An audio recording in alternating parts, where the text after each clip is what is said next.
ทานหัวหน้าห้องการกรรมบาลกองทัพพร้อมคณะได้ลงสุกยูเวียกงานกรรมบาลอยู่โรงพิมพ์กองทัพเพื่อคำนับหับตอนวันกรรมกรสากลครบรอบ140 ปีในวันที่28 เมษายน 2026 พันเอกสุวรรณีดวงประเสริฐหัวหน้าห้องการกรรมบาลกองทัพพร้อมคณะได้ลงสุกยูเวียกงานกรรมบาลอยู่โรงพิมพ์กองทัพเพื่อคำนับหับตอนวันกรรมกรสากลโดยให้การต้อนรับของพันเอกละครแก้วกินนาลีหัวหน้าอำนวยการโรงพิมพ์กองทัพพร้อมคณะพันโทคำก่อนศรีวงไซคณะประธานภาคฐานกรรมบาลโรงพิมพ์กองทัพได้ขึ้นผ่านบทรายงานการเคลื่อนไหวเวียกงานกรรมบาลโรงพิมพ์กองทัพตลอดระยะผ่านมาโดยปฏิบัติตาม4หน้าที่ใหญ่26แผนงานของคณะผักกระทรวงป้องกันประเทศการก่อสร้างหน่วยผักปลอดไซเข้มแข็งนักแน่นกอง3ปลอดไซปลอดภัยปลอดคดีกรมกองวัฒนธรรมนักหบวัฒนธรรมและสร้างขบวนการแข่งขันภายใต้คำขวัญ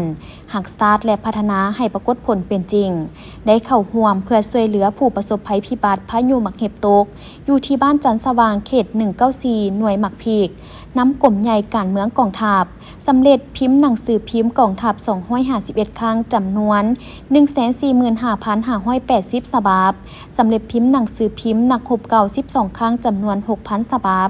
สำเร็จเอกสารประเภทเป็นหัววารสารบินบงปืมวิชาการได้อื่นๆจำนวน 185,600 หัวสำเร็จเอกสารประเภทเป็นใบ 65,500 ใบสำเร็จการพิมพ์ผลิตซองและพิมพ์ซองเหลือง 5,500 ซองสำเร็จการพิมพ์เอกสารแจ้งทรัพย์สินรายหับและพิมพ์ผลิตซองจำนวน 20,000 สูตรโอกาสนี้พันเอกสุวรรณีดวงประเสริฐก็ได้แสดงความย่องยอสมเสยต่อผลงานที่กรรมบาลโรงพิมพ์กองทัพญาติมาได้พร้อมทั้งเรียกร้องให้สืบต่อกำแน่นแนวทางนโยบายของพรรครับผิดชอบต่อหน้าที่การเมืองของตนให้สูงขึ้น